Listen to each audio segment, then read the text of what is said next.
অনেকগুলো দল চেষ্টা করেছে যে ওই আওয়ামী লীগের ওই বড় জায়গা যেটা নেবার জন্য, এবং আমরা দেখেছি অন্তর্বর্তীকালীন সরকারের একটা সময় প্রচেষ্টা ছিল যে নতুন একটা দল তৈরি করে সেটাকে ওই জায়গা দিয়ে যদি নেওয়া যায়, বাট এটা নিতে সক্ষম হয়নি। বাংলাদেশ জামাত ইসলাম একটা ইসলামিস্ট একটা ইসলামিক দল, এবং অবভিয়াসলি বলাটা গুরুত্বপূর্ণ যে বাংলাদেশ জামাত ইসলাম আসলে পিওর বাংলাদেশের দল তাও না, একটা একুইমেনিক্যাল একটা অর্গানাইজেশন, মানে জামাতে ইসলাম, জামাতে হিন্দ আছে, জামাত ইসলাম হিন্দ আছে, পাকিস্তান জামাত ইসলাম আছে, তার একটা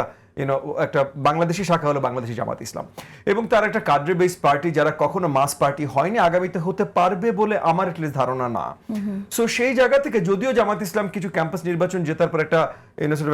একটা পারসেপশন তৈরি করতে চেষ্টা করছে যে তারা বড় দাগে এখন মাস পার্টি হতে যাচ্ছে বা হয়ে গেছে, এটা আসলে সত্যি না, এটা বাস্তবতা না, এটলিস্ট আমার কাছে যা মনে হয়। এবার সামনে নির্বাচনে যে আমরা বুঝতে পারবো, আমি ভুল হতেই পারি, কিন্তু এই মুহূর্তে এটলিস্ট যা মনে হচ্ছে সেটা তারা এখন ওই জায়গায় পৌঁছায়নি। তো ওই জায়গা থেকে আপনি বলতে পারেন যে কম্পিটিটিভনেসের যে জায়গাটা থাকার কথা বা যেটা নর্মালি থাকতে পারতো, এর আগে ভালো নির্বাচন হলে থাকতো, আগামীতে হয়তো এর পরের নির্বাচনে ভালো নির্বাচন হলে থাকবে, এইবার সেই জিনিসটা আমরা পাচ্ছি না। একই সাথে আরেকটা জিনিস হয়েছে যে অন্তর্বর্তীকালীন সরকারের ভেতর থেকে এত